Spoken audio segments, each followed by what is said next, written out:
Hi friends, I'm Gio, and welcome to my channel. I am a gay author who writes gay fiction, and I present it here on my channel. We're working on Chapter 9 of Speeding.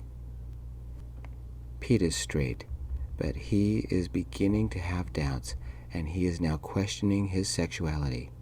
He is also a hoarder, and about to be evicted.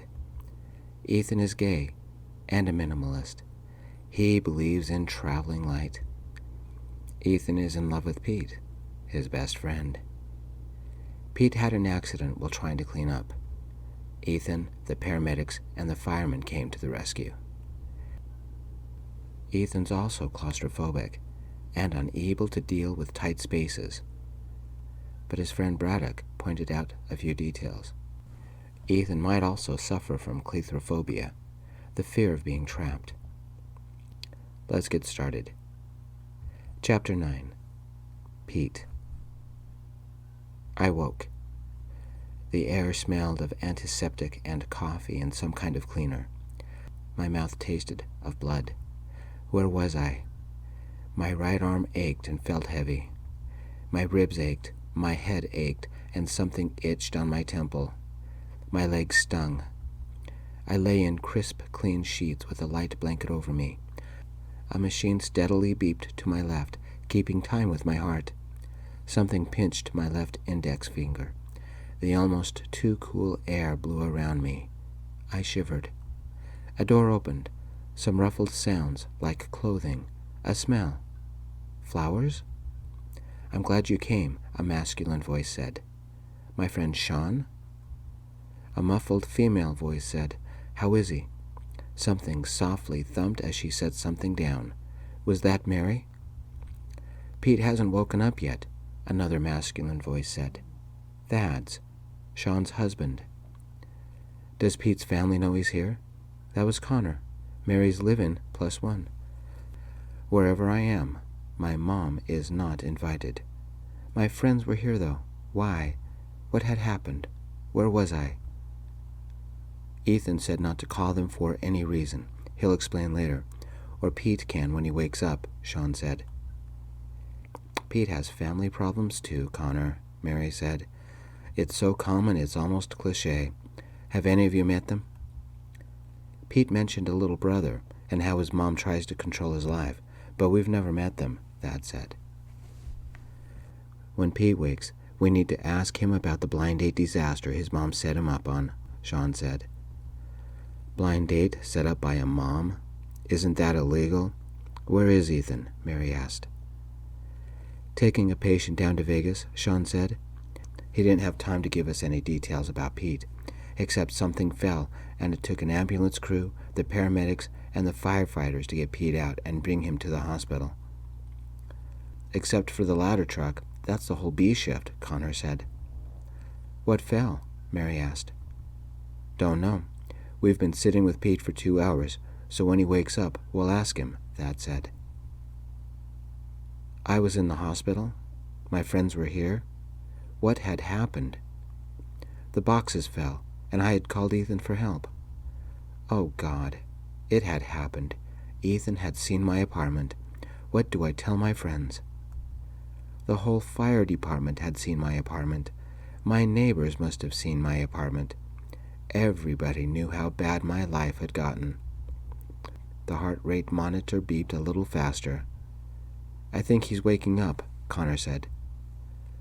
Somebody grabbed my left hand. You're safe. Ethan got you to the hospital, Thad said. Your very own superhero, Mary said, gently holding my right hand's fingers. I guess it was time to open my eyes. Hey, what are you guys doing here? I mumbled, trying to sit up. My entire body was stiff, and I had aches everywhere. A sharp, sharp, sharp pain in my ribs made me lie back down. Ethan called us, Sean said. Ethan, with his clean and perfect apartment, would never understand. Ethan, who always dressed sharp, would be ashamed of me. Ethan, my best friend, had seen the mess I lived in. I wanted to cry. Ethan had seen my apartment. He'd never want to see me again. Our love was over. No, not love. I'm straight. Our friendship was over. Somebody else entered the room. A man wearing blue scrubs and a lab coat. Pete, I hoped you'd be awake by now. I'm Dr. Anderson. You've had quite the adventure. Would you tell me the last thing you remember? The doctor said. He pulled a folder out of a pocket at the end of my bed and looked at it. My friends became quiet. How much could I say without my friends learning about my secret? I called Ethan. Then I must have passed out. Braddock said they pulled 18 boxes off of you, most filled with books, Dr. Anderson said, making a note in the file. I bet you feel like you were hit with a cement truck. I laid in a bed by the window, and I couldn't see much, so I must be on the second floor. The walls were a pastel blue, lighter than Dr. Anderson's scrubs, with pale drapes over the window. 18 boxes? Connor whispered to Mary. As panicky as I felt, the heart rate beep didn't change. I guess you haven't had a chance to explain anything to your friends. Let me explain what the paramedic said. Nearly 6 hours ago, you were cleaning your apartment and trying to avoid eviction. In the process, multiple boxes of books fell on you and buried you in a pile of clothes and broken glass. You called for help. Ethan and the rest of B shift brought you here. We had to cut you out of your clothes because they were not only covered in blood and dirt, but it was the quicker and easier way to get to your wounds. How bad was Pete hurt? Thad asked. Besides a lot of bruising all over his body, the head injury had the potential to be the serious one. Pete doesn't show any symptoms of a concussion, but I don't like the size of the bruise. We were concerned that the fall might have damaged his neck and spine. X-rays showed no damage. The ribs are seriously bruised, but not broken. He'll be feeling them for a month, at least. It's my opinion that a box hit your right arm with a corner. It fractured the ulna mid-shaft. You'll need the cast for 6 to 8 weeks. What about his leg? Sean said. 15 stitches. It sounds like you were playing football. The glass didn't go deep, but it went long, Dr. Anderson said. We weren't sure what else cut you, so we also updated your tetanus shot, just to be safe. Sounds like you fought a football player and lost, Connor said. Gives you a good bar story, Dr. Anderson said. His pager beeped, and he checked the number. That's ER. I've got to go. Pete, I want you to stay here tonight for observation. As long as you stay less than 24 hours, most insurances will consider it outpatient. If you have no problems tonight, I'll release you tomorrow morning. Thank you, doctor, I said. I'll be back to check on you. Get some sleep. Once Dr. Anderson left, my friends gathered around me. Ethan said not to let your family know. Is that right? Connor said. The last thing I want is my mom hovering around me. You're my family, I said. Me and Dad are your family? Somebody's on the wrong medication, Sean said. Thad gave me a small, evil grin. Sean and I were thinking about adopting a kid. We were thinking more like 22 months old, rather than 22 years old. We'll have to find a pretty big crib. You are potty trained, right? Connor rolled his eyes. I'm surrounded by little boys, Mary said, and pulled up a chair and faced me. Time to spill. 18 boxes, piles of broken glass and clothes. Eviction, Sean said. How do I tell my friends that I'm a hoarder? How do I tell my friends about the mess my life is in? Something warm leaked from the corner of my eye, and I looked at the window so I wouldn't have to look at anybody. It's okay, Mary said. We're your friends. Tell us what's wrong. The door opened, but I didn't look to see who it was. How is he? Ethan said. Ethan was here? What do I say? I don't know how I feel about him or where it's going to go. I used him last night to pretend I was gay. But I don't think I used him. I kissed him, and I liked it. Was I gay or bi? I don't know anymore. It's like some spy movie. except Pete's shaken and stirred, Thad said. I thought you were going down to Vegas, Sean said. Patient transfer both ways. I drove down, the new guy drove back. I don't think Xavier knows what a break is. Tia claimed the passenger seat both ways, Ethan said. Pete just woke up. The doctor said 18 boxes and an eviction notice, Connor said. Ethan slipped between my friends and held my hand. We're here for you, Pete. We're your friends. We want to help. No judgment. Tia and Xavier are in the cafeteria having a late lunch, so I have time. But we could be called away at any time. So tell us what's going on, please. I guess I didn't have a choice anymore. Once I found the bed controls, I angled the headrest up so I could see everybody. But I didn't look at them. I stared at my new cast. I hoped my friends would understand. I hoped Ethan would understand me. It started years ago. I think I was 10. Ray was 5. We were going to have a baby sister. Mom and Dad had the nursery set up. They'd bought clothes, had a baby shower. We had tons of diapers. Something happened during the delivery. Mom won't talk about it, and Dad pretends it didn't happen. My baby sister died. I'm sorry, Mary said. Mom hung on to everything after that, especially anything that belonged to her kids. I tried to throw something away once, an old pair of shoes, but Mom got them out of the trash. Anything we brought home, she saved. Old assignments, old art projects, whatever. I got so annoyed with her, I didn't bring anything home. Mom got mad. Those were her memories. She became possessive and wouldn't let us out to play with the other kids because she was afraid something would happen to us. Any time I brought friends home, she demanded they leave. It was her family. Dad wanted me to date, but it only lasted a date or two. Then Mom broke it off. She wouldn't stop worrying. She has trouble letting her kids grow up, Sean said. What did you do? Connor asked. I moved out 2 years ago. Mom tried to visit me every day, but she worked full-time at the bank, and I worked at the IT center, so our schedules didn't match up. She couldn't come over as often, but she called me every day, or I had to call her. I eventually told her to stay away from my place because I needed my space. She screamed at me for days, saying she had raised me, given birth to me. How could I be so mean? How could I shut my mom out of my life? Wasn't I a loving son? Didn't I love my mom? Go on, Mary said. One day I came home and all my old stuff that Mom had been saving for me was dumped in front of my door. I guess Mom and Dad had a fight about it, and Dad brought it over. Roy told me later that Dad had said, "Our son is grow up and won't be coming back. I'm turning his old room into the TV room." Mom had a fit. Those are my memories. Are you trying to throw my kids away? Dad brought over my old stuff anyway. Your boxes of books? Thad asked. And a lot more. Those were my friends growing up. I couldn't get rid of them, I said. Your friends beat you up, Thad said. You have to understand. I didn't used to be like this.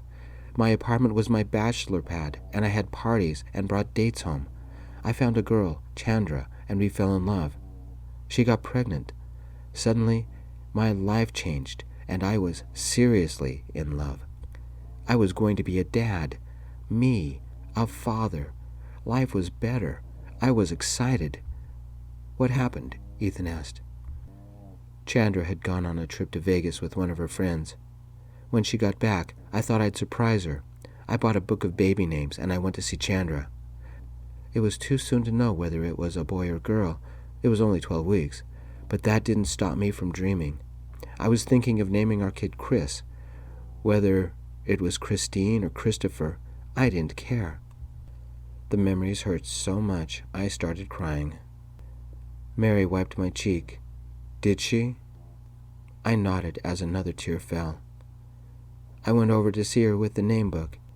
That's when she told me she wasn't ready for a baby. Or a relationship. That's why she secretly went to Vegas. She made an appointment at a clinic and had an abortion. Mary squeezed my hand. I was going to be a dad. I had dreamed about stupid things like parent-teacher conferences and family picnics out by the butte, and I even dreamed about taking our little kid to Disneyland and the Grand Canyon. I remember when you dated Chandra, but you never said anything about this, Ethan said. You were going crazy trying to finish your EMT2 certification, so I didn't want to bother you. Besides, it happened so fast. Some things are too painful to talk about, I said. I'm sorry. That's terrible. But what does this have to do with now? Sean said. I stopped caring about life. Chandra went to beauty school down in Vegas, and we stopped seeing each other. I never threw anything away. What was the point of cleaning up? I didn't even date for 6 months. I lied to everybody so they would think I was dating, I said. Pete, I'm sorry, Mary said. I don't blame Chandra for having an abortion. It was her choice, but she never even asked me how I felt. I was the father of her baby. I would have taken the baby and raised him or her, even if Chandra didn't want to. I think I would have been a good father, but now I'll never know. Deep, deep, deep depression, Thad said. You should have said something, Sean said. Does anyone know if depression causes hoarding? Connor asked. Sometimes. It's hard to tell what causes hoarding, but a lot of hoarders can trace their cause back to some type of trauma, Ethan said. With my grandfather, he was always a collector, but when my grandmother died, he stopped caring. Your grandfather was a hoarder? Thad said. Ethan glanced away a moment, and his voice softened. Hoarders often hang on to everything, but they often have a specialty. Pete's is books and clothes. Grandpa's was garbage and papers. He was the only level 5 hoarder I've met. You've studied it? Connor asked. It's a long story, but most of the hoarder houses I've been into don't even think they're hoarding. They often say as we enter, "Excuse the mess. It's a little cluttered or messy, or it's part of my collection." They don't see how easily it gets worse. Your mom sounds like a level 2, maybe a 3. What about me? I asked. Level 4 disorganized hoarder, Ethan said. Disorganized? Mary said. Hoarding manifests differently among people. They fall into 2 camps, organized and disorganized. We had a call to an organized hoarder. Heart attack, I think. He had storage units, shelves, and boxes, all for his millions of books, and he created little paths between boxes. He could even vacuum between the paths, and even dusted his boxes. That's sad. All he did every day was take care of his stuff, Thad said. He had a full-time job, plus his job, Mary said. About a month after I joined the 341, we had a weird emergency call. A woman had gotten her arm stuck in a drain. She was trying to rescue an antique Christmas ornament. She was an organized hoarder, level 3. Her focus was Christmas, and she had tens of thousands of anything related to Christmas. Her house looked like a Christmas museum. Of course, she didn't think she was a hoarder, only a collector. You make it sound like it's the same thing, Connor said. It is the same thing. Only one has a bow to make it pretty. It all comes back to what you can take care of, or want to take care of. Her collection was dusty, the cases were dirty. Some of her prized treasures looked more like yard sale finds. She couldn't take care of it, or didn't want to, Ethan said. By your logic, you donate everything she owned. Is that why you only have 200 things? I asked. It's what you can take care of? Everything I own, I use on a weekly or monthly basis and take care of, Ethan said. I can move everything I own in half an hour, and 20 minutes of that is renting the truck for the bed, the love seat, and the table. I also don't want to get trapped into spending my weekends cleaning up. I've seen how fragile life is. Why waste your life on stuff? What do you mean? Mary asked. Ethan looked down a moment, his eyes sad. A 17-year-old kid died in the rig today as we were trying to save his life. My best friend could have died today, and he's only 22. My aunt died when she was 46. Pete, do you remember Mitch from high school? The kid who avoided everybody and went to night school? He got hit by a bus last week, and that's who I transported right after we rescued you this morning. Life is too precious to waste away while you're organizing your closet or garage. Only keep what you use or is very important to you, and toss the rest. I have to agree, Thad said. I had just moved into Sean's old complex a year or so ago. Hadn't even unpacked. The couple upstairs were doing the janky and had lit candles to make the mood romantic. My apartment building burned down. I lost everything except pepperoni, my old flannel pants, my keys, my phone, and my wallet. If it wasn't for Sean, I don't know what I would have done. Sean to the rescue, Sean said, taking Thad's hand and rubbing the gold ring. What about disorganized hoarders? Connor said. When a person becomes a level 4 or 5, it becomes impossible to stay organized. Disorganized is just like it sounds. Piles of stuff everywhere, Ethan said. What's the difference between 4 and 5? Thad asked. The building's falling apart because no one cares to take care of it. Bathrooms and maybe kitchens don't work. Grandfather wore adult diapers, and he was too weak and too depressed to bother taking out the trash. The place stunk like an old sewer. I'm a level 4? That's why I'm getting kicked out. Look at the mess I'm in, I said. I leaned back and stared at the ceiling, remembering what could have been. Another tear fell, and this time Ethan wiped it away. My place has gotten so bad, and the neighbors have complained so much, not to mention maintenance. They want to evict me by the end of this month. I don't know what to do. Linda, my landlord, wants to sue me for the cleanup costs. I'm looking at thousands of dollars. What can we do? Sean asked. I don't know. It's too much, I said. I want you to think about something. You might like everything you own, but all those possessions stop you cold. It won't be that hard, but we can find you a place by the end of the month. What is hard? How long will it take you to move all of your possessions? How long will it take to organize it in your new place? We're your friends. We can come and help, but even with the 6 of us, it's going to take months. It took 9 months, working every weekend, to clear away my grandfather's hoard. It will be hard and slow, but do you want help putting your life back together? Ethan asked. There's so much. How do you do it? I said. For the first time in days, maybe ever since I heard about the abortion, some part of me relaxed. Sean, Thad, Mary, Connor, and Ethan were more than friends. They were my family. Ethan was more than that. Dare I say, maybe even boyfriends? You deal with your clutter the same way you collected it, one piece at a time, Ethan said. I had hope. I had people who loved me. I squeezed Ethan's hand and whispered, "Thank you." Ethan's comm spoke. 341, Code 1, paramedics required, ambulance required. Police are on scene. Heart attack at the Golden Dunes nursing home. This is Ethan of 341, Code 1 acknowledged, Ethan said into his comm. Pete, I'll stop by Long Ridge on my way home from work tomorrow morning. You can stay with me in Sabretooth until you get things sorted out. Ethan. I had failed the man I loved. Pete had called me for help.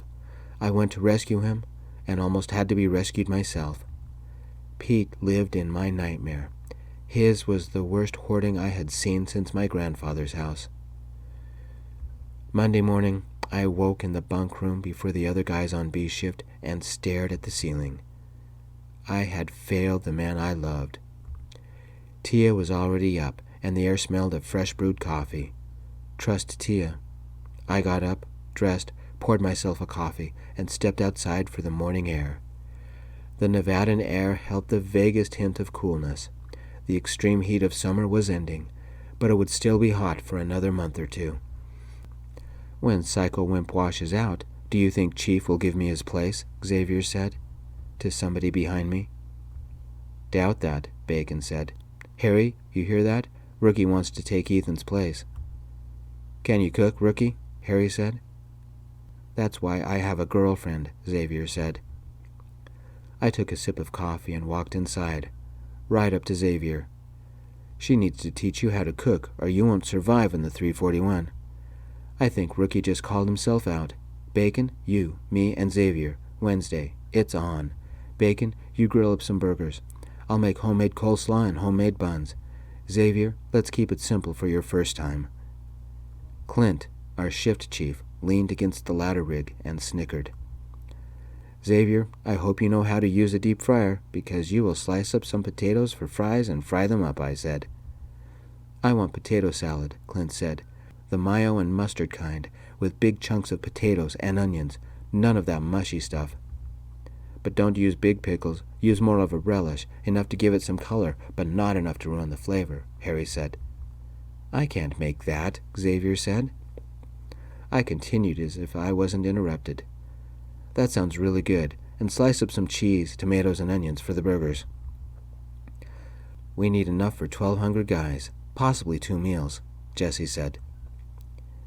Leave it to a woman to remind you men of the important things, Tia said. A fresh ground, bold French roast with the little cookie things to dip into it. Challenge accepted. Show me your barbecue and tell me it's propane because I hate briquettes, Bacon said. And let's up the ante. Bacon burgers, and I'll melt the cheese right in them. And we're counting on 24 burgers, right? Better make it 30. Clint has an appetite, Jessie said. I accept your ante and throw in. I have the perfect recipe for chocolate biscotti, I said. That leaves Xavier with the coffee, Tia said. I need it strong first thing in the morning, Rookie. French fries, potato salad, and fresh ground coffee? I'm not Bacon or Psycho Wimp, so I won't do it, Xavier said. No potato salad? Clint said. No French fries? Harry moaned. You better make sure that coffee is there, or I won't give the okay for you to continue driving, Tia said. Ouch. Xavier, you won't last long around here, Braddock said. Leave off the wimp, but I like Psycho. Ethan's Psycho good in the kitchen. A couple of cars pulled into the parking lot. C-Shift is pulling in. Any of you who still need to finish the reports, get them done. Go home, people. I'll see you in 3 days, Clint said. Braddock walked with me to my car. I wanted you to know that I called Chief last night. The way Xavier flaps his mouth, it's better Chief heard it direct and not through the grapevine. It's better for your sake and the 341 that we handle this fast. I'm sorry. I left to pick up Pete, not quite exhausted, but pretty close to it. Even catching a few hours sleep in the bunk room hadn't helped. What would Chief think?